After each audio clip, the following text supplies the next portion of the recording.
I am Rosie, and welcome back to Life 100 Podcast. And today's episode takes you inside the creative world of Danielle Casali, a stained glass mosaic artist who turns broken pieces into something beautiful that is full of meaning. We talk about the commitment that it takes, the tools of the trade, about teaching volunteers, about motherhood, finances, and the challenges along the way. This episode is a celebration of creativity, perseverance, and the beauty that comes from following your passion. So, Danielle, welcome to the show. Thank you so much for the invitation. I'm happy to be here. I am so excited to spend this time with you because I learned from you on Instagram and the way that you document your art, the pieces when they come together, and all the projects that you work on is beautiful. And I'm so glad that you accepted my invitation. So before we start talking about the art itself, tell me about your background, how you grew up, and when did you discover that you have this creative side? I'm from the Midwest, born and raised Midwest, outside of Cleveland, Ohio, and I did all of my grade school through high school in Ohio area. My parents are inherently creative. That's something that, like for my mom, she's not explicitly an artist, but that's something that I've always recognized in her, is her creativity and her spunk and her enthusiasm for fun. And so she was an awesome mom growing up. And then my dad was a graphic designer before graphic design was on computers. He has always gotten me into crafts, painting, ever since I was really young. I would say I really recognized that I had a talent or a skill for art in high school. My parents signed me up for special classes at the local college and everything, and really encouraged creativity all the time. But in my high school classes is where I was given assignments for the first time and realized that I could transfer a drawing from a reference really well. And I also had really good high school art teachers who came from the college setting. That was a really nice introduction to higher level art. And then, of course, I signed up for as much art as I possibly could. And then I always knew that I wanted to major in art in college, but I never thought I could make a career out of it. I was afraid to let that be my sole major. So I actually went into college at Elmhurst College, not Elmhurst University, but that's recent. I had always intended to double major in art and biology, and I was actually on a pre-med track, and that lasted one semester. Basically, the first class where we were dissecting sea creatures, I said, absolutely not. I became a vegan for a semester and was like, I'm just going to focus on art. And my parents took that with grace. I give them a lot of credit, sending me to a private liberal arts college. Then you were there. Did you feel like home right away?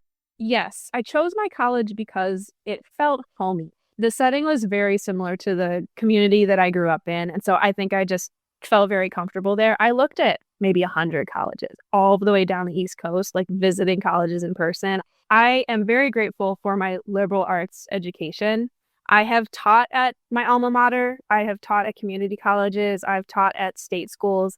I think they're all wonderful for certain reasons. But I'm definitely thankful for my liberal arts education because it really does give you a full spectrum education and allows you a lot of freedom in choosing your electives. Once I dropped the biology, I took on a second major in philosophy. I got to select specific philosophy classes in the areas that I was interested in. And I can't say that directly fed my art, but it kept me reading, it kept me thinking. And then I got to play in the art studio. That's why I love college, and especially a college when you feel like home, because it helps you express yourself. It opens the doors to what is possible, and then you interact with so many different people with different culture, different background, different point of view. Sometimes it brings something out of us that we didn't even know we had. For me, it was a wonderful experience. And when you were in college, is that where you start going towards the stained glass, or how was that transition for you? So my work is stained glass mosaic, which for someone who hasn't seen that before, they might initially think traditional stained glass in cathedral windows where you're doing copper foil and soldering. I don't do any copper foil or soldering. I treat my stained glass like backsplash tile. So the way I work and all the methods and the tools and the materials is very similar to designing like as a reference, the custom backsplash. And so all of the glass is actually hand cut, adhered to a backing board or a mesh, and then grouted to fill in all the cracks. It doesn't need to be structurally sound the way a traditional stained glass window needs to be. I have a lot of room for freedom and creativity, and I can choose how I cut my shapes in the moment. I have zero patience for traditional stained glass, which I've tried it, I've been interested in it, and you immediately, this isn't for me, which is really strange because it seems so similar and the creative process is very, very different. But I got into stained glass later. Mosaic in general was very unexpected. I really had no introduction to it, no interest in it. It was not on my radar whatsoever. But in college, in my upper level years, my mentor and main professor was the founder of Chicago Public Art Group. And his name is John Pittman Weber. And he's also in Chicago, still an active artist and an activist. Really, really interesting man, interesting artist. And so I was really fortunate to be in the right place at the right time, right when he was starting to phase into retirement. He had been there for 30 plus years. And at that point, as a full-time professor, he did everything he could to bring a campus-wide community, collaborative, site-specific mosaic mural project to campus where the undergrad students were taking the course and receiving college credit for learning the process of site-specific community collaborative mosaic murals. And because he was already one of my regular instructors and my mentor, I was invited to be an assistant on the project with a few other college students. And so we were given a stipend and we got to see all the behind the scenes of the decisions around editing the design, the decisions around actually editing the physical mosaic. And so we got extra hands-on technique practice and instruction. And then we were given the opportunity to lead workshops for alumni. So not only was it this amazing mentor and artist teaching his students to do this work and actually guiding them in the process of creating their own mural for their own school, it was also an intergenerational project where alumni were invited to come in and participate and cut tile. This project was all ceramic tile, indoor and outdoor ceramic tile. So the tools are slightly different, but the process is largely the same. Also, where it was located on campus was this really interesting historic building. The University of Chicago donated an older particle accelerator to the physics department of Elmhurst College. And so Elmhurst College housed this particle accelerator, which is a 2-story machine that looks like something out of a 50s sci-fi movie. Like if you're watching Back to the Future, this would be an appropriate part of its set. They housed it in this irregular building that looks like they built it around it. And Elmhurst College physics department used this particle accelerator for quite some time, but then it became defunct because it became too expensive to maintain and out of date. The technology quickly advanced. And so they didn't use it anymore. So they donated that whole space to the art department to use as a gallery. So this mosaic project was housed in this space. And as students, like taking credit in the course and assistants, we had 24/7 access to the space. So we could go in and work on the project whenever our hearts desired, may that be 2 a.m. or like all day on a Friday. And of course, that's where I was for that entire semester. But also we got to kind of go upstairs and look in all the really strange physics equipment that they just left up there. Again, just like a movie set. Like there were old yearbooks and vials and dials. And I bring it up just because part of my infatuation with the mosaic process and like having that ingrained in me from that first experience was like the charm of this space. Sit around a table together with my best friends in the art department at the time and talk to the late hours of the night and work on this collaborative project with our hands. And so that experience is just as important and interesting to me as actually physically creating the work, designing the mural and all the gloriousness that is stained glass. What was ingrained in me alongside the technical aspects of creating mosaic was this community collaborative nature of the project. Yes, and the meaning that created, because everybody coming together and all the different emotions, the different ways that people pay attention to certain areas. And I can imagine what it feels like to see people coming and enjoying the creations And that's something that I wanted to ask you because the community art, that is something that it takes not only coordination, but also taking into consideration other people's interests and other people's talents. You have created so beautiful community art, and I invite you, the listeners, to go to her Instagram because she documents what she does, how she does it, all the tools, all the spaces that she uses. It's a work of art. So, in doing these community creations, how do you approach it? And if that is part of what you envision doing, or that came after having this experience in college?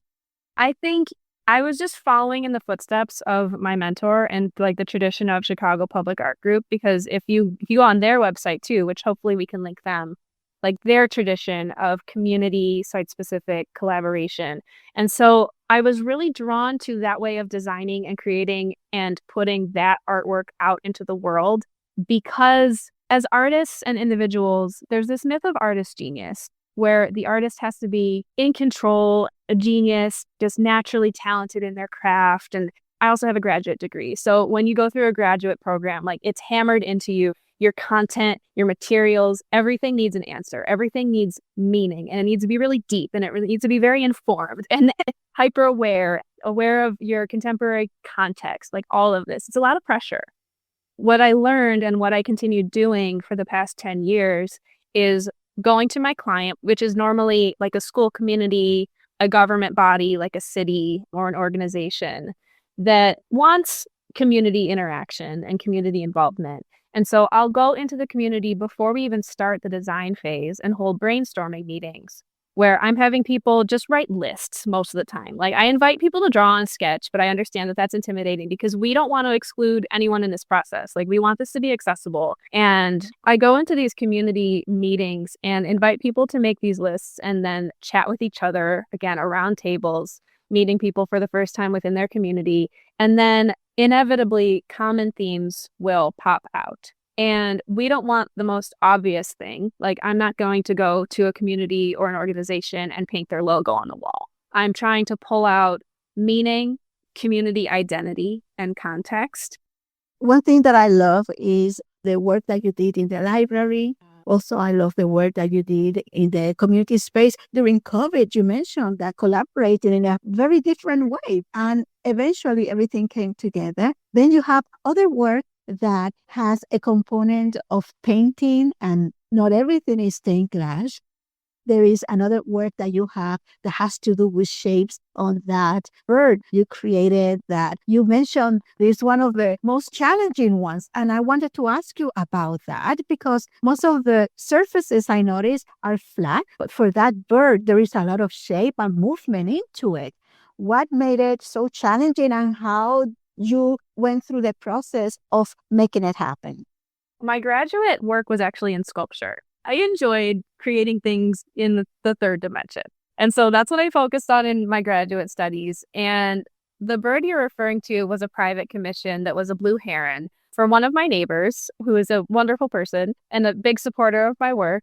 She wanted something for her garden because she's a huge gardener. I was very proud of her garden. And the blue heron is a native bird here. And I took on that commission. But before that came a public art piece that is a 3D Luna moth with a 6-foot wingspan. And that's also at my local library, which is St. Charles Public Library. So that was my first public sculpture commission. And that was incredibly challenging because when I'm working on a wall, there are a lot of layers to the mosaic process, which I talked about briefly at the beginning, just like adhesive, backing board, grout, and then how we make sure that it's sturdy and hangs on the wall forever.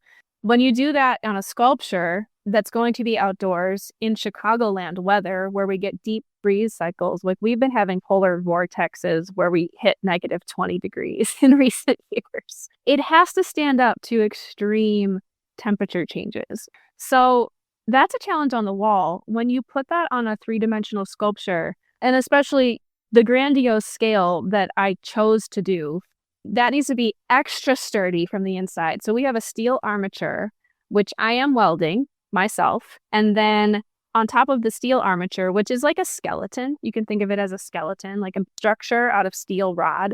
On top of that, we put foam sheets.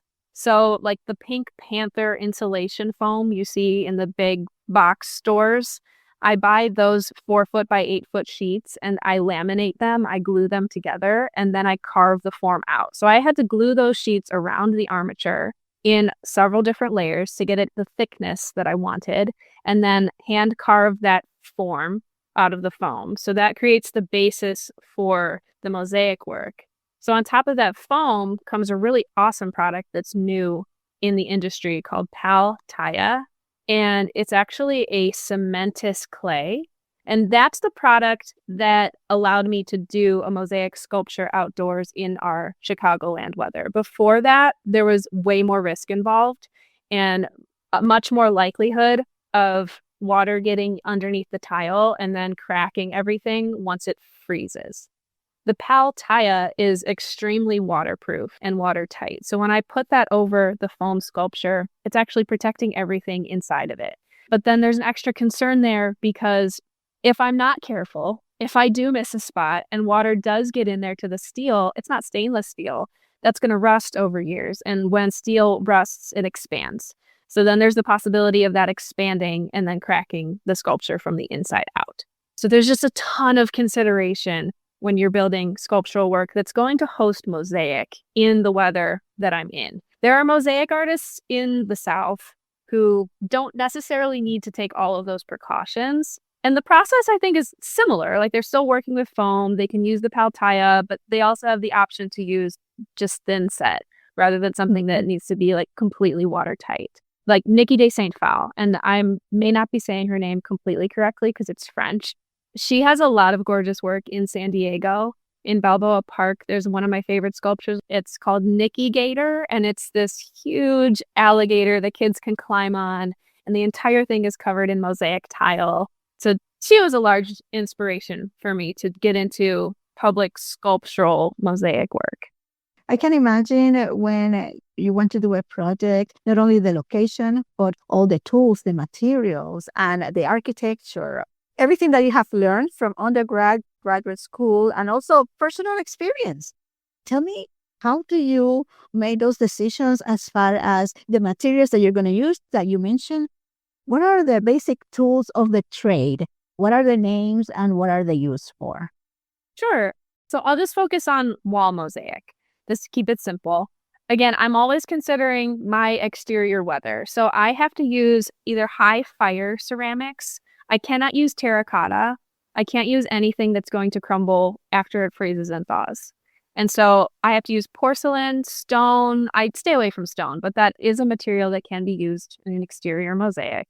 And stained glass. And this is a reason why I've gravitated towards stained glass, because if you could imagine trying to cut floor tile by hand versus a thin sheet of stained glass, that's one huge reason why I've gravitated towards stained glass. It stands up to the exterior weather and it's color fast. It's not going to fade in the sun. It has a very wide color palette. The possibilities of color variety are essentially endless when working in stained glass versus tile, which I learned it's very limited unless you want to buy things in bulk. Like you have to be part of an organization. So that's my basic material to create the work. The tools are largely hand tools. There are other options in the industry. I like my hand tool. So I'll do 99% of my work with glass nippers. It's like a glass wheeled nipper. And there's also ceramic tile nippers that look something like a parrot-jawed plier. The wheeled nippers look like an owl. Like we have wheels that look like big owl eyes. But they apply pressure just enough to break the glass, most often in the direction that you want. There's a ton of error involved. Even for someone who's been doing it for 15 years, 9 times out of 10 is going to cut in the direction that we expect. There's inevitably going to be waste or mistake, which is something that I talk to my learners, beginners, volunteers constantly, is you have to give yourself grace and understand that there's going to be a big learning curve. But once you get past that fear and you get into working with the tools and the material, it's really rewarding and it's a ton of fun and can be extremely addictive. There are some great tools in the trade. They're like table sanders, which is a power tool, which can give you really smooth edges. You use like a diamond tipped rotary sanding wheel for that. And it's for anyone who's done any woodworking, like a rotary sander, it's just smaller and it's tabletop size and it's for glass and it feeds water into the system so that the silica dust doesn't spread while you're sanding. There's also a really great tool that's like newer in the last 10 years called a torus ring saw, which is like a scroll saw for glass or ceramic. And that's a really cool tool because you can cut any intricate shape that would be impossible to cut by hand. Like you could cut a spiral into the center of a piece of tile or glass with this saw. Whereas if you wanted to do that just by hand, you'd have to break that piece up into many pieces to create that circular design. With the torus ring saw, you can just go in there, like you could sign your name in the middle of a sheet of glass if you do it right. And then to ensure that my stuff is, again, weather tight outdoors, I use the best brand of self-sealing adhesive, mortar, thin set, and grout. I have seen some of your art that has some handwritten portion to it, and I see you with this protective gear. What is that, and how that writing is preserved over time? That's a really good question. And that's something that I've had to figure out by mistake and by experience over time. The video that you're referring to, I was actually fixing a mural where I had put a quote in there that I had scribed on the surface of ceramic with glaze and then had a ceramic buddy like refire it in the kiln to make those letters permanent on the surface of the tile. And then we put it into the mural, and then over a couple years, it started to crack out. So I think that refiring process, it compromised the structure of those tiles and they crumbled. And so I had to go in there and take all of the quote tiles out and then replace them with this new method that seems to be working a lot better. I'm just using clear glass, and then in reverse on the back side, I am hand painting lettering using one-shot sign enamel. And so that's UV rated and permanent. But the reason for the protective mask is because of the fumes. Once I do the lettering on the back side in reverse on the glass, which I'm using a template for this, I'm digitally flipping all of my words and printing them out. And then I put the glass over the backwards word and then I hand paint it and trace it. Then we do a layer of some color from that same one-shot paint over the back of the lettering. And then we seal that with polyurethane. Once we flip that over, you can read the lettering through the glass and then put that into an outdoor mosaic. And these are only materials that are necessary for an outdoor application that's going to receive sunlight. So we don't want things to fade in the sun. When we're working indoors, there are so many other ways to put lettering into your mosaic or just using decoupage. A lot of mosaic artists do. But because I'm having to be concerned about the outdoor elements, I have to take all these extra precautions and make sure all of the materials are top of the line and rated for outdoor use. That's what I was so happy to find your page, because you helped answer all those questions. I remember my mother, she used to collect stained glass and mosaics. She loved it, even the lamps. So I've been exposed to that, and I appreciate so much the effort because it takes time. It takes art, creativity. And mentioning that, I know that you have combined paintings and the mosaic. Where do you decide to add the glass, or where do you decide to have the painting? That's a really good question. There are artistic decisions that go into that 100%, but the bottom line is budget every single time. So when I'm working with a client, we arrive at a budget through a process, whatever that process may be. And so then I'm looking at my total square footage, and I'd like to maximize the square footage of a wall that I'm going to cover with said budget. Naturally, mosaic is going to cost quite a bit more than painted elements on a mural. And so I'm figuring out through my design process what ratio I can include mosaic to paint while still making a big impact with mosaic and having that community participation element, which is much easier to do in mosaic versus paint. But then covering my maximum square footage by adding painted elements into the design. And then there's just a wide range of how detailed we can go in both of those materials. And again, that comes down to budget, how much square footage we want to cover, what our timeline is, how much volunteer help we have, and the end goal and the end impact that we want to achieve. So there's a lot of discussion and room for kind of developing a custom design based on those factors. How do you analyze how long is it going to take? Typically, if I'm working a large scale wall, if you were to go on my Instagram and look at the longing mural that I did in DeKalb, that was a project that I quoted for a year. I told my client that because we want to involve the entire community, which was the goal, we want to get as many people through the door as we possibly can. And so they donated a space at the library, and I hosted workshops a couple times a week. I'm also a mom, and so I'm fortunate to have clients who understand that. And that's the only way I can do these projects is if I'm working during school hours. There's another reason that something like this is going to take a year for me, maybe versus another artist, is I'm working part-time on producing the work. We had such a turnout in DeKalb. I had over 200 different volunteers come through the door. We finished in half the time. That was a great success story. Another example is at St. Charles Public Library, which is a piece in their outdoor terrace garden next to their youth services department. So it's bold, it's vibrant, it's colorful, it's playful. It's also referencing native plants and pollinators because it's a native plant garden out there. All of the butterflies and the moth are done in mosaic, and then everything else is hand painted in large color block. There's monochromatic milkweed in the design that's like 10 feet tall.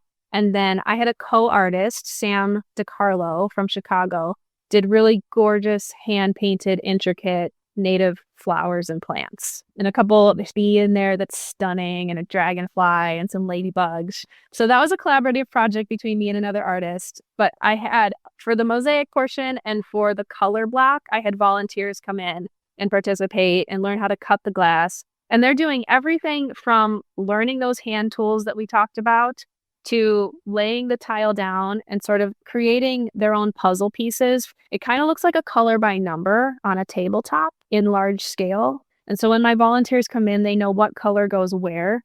They're not making color choices. They're only concerned with learning how to cut the glass and then how to put it together so that it doesn't leave awkward gaps. That's kind of the main thing that I teach when volunteers come in. That was a piece that we did in a couple months. Again, the library had a space dedicated to these workshops. We did, I think, 3 or 4 workshops total for a couple hours each. Patrons were invited to sign up. This one was limited to library patrons. And I want to say I had about 50 volunteers for that project. And so you could imagine, like, we could do that work in a couple weeks. It's just like the way that I structure my projects is typically over a couple months because they're hyper local and doing my own work in between. But theoretically, we could do something in a shorter time frame. And looking to the future, that is something I'd like to explore in order to reach communities that are a little bit further away. I am trying to figure out at this point what that looks like, how we can accomplish something maybe not quite as large, but something as impactful in a shorter amount of time. And I can imagine some of the volunteers have never done anything like this before. So it's brand new for them. It's a learning curve. And then seeing that little piece that it took them forever maybe to shape the right way to be part of this grandiose mural. And I can imagine how amazing that feels, not only for the communities and for the members there, but for that particular person who didn't know how to do that. I can imagine when the sun hits those butterflies, and then at nighttime with the lights that they put, is a whole different dimension of coming to life. Phenomenal, phenomenal. And before we conclude this conversation, what would you like to share for someone who started one way and then decided, I think I'm going to go the other way? Or someone who didn't know if they even want to give it a try, they decided to do something. What do you want to share with them as far as making that transition, taking the risk and learning something new? That's a really good question too. And I am a teacher. I've mentioned I've taught at community colleges, state schools, liberal arts schools, and I always work with multi-generation young people. And I'm always very transparent about the fact that I was definitely in a position of privilege when I made the decision to not take the safe route and to go ahead and change my major into something that had no guarantees and high risk. I was in a position of financial privilege. I want to be really clear about that. And I have a really amazing support system. My family makes it possible for me to do the work that I do.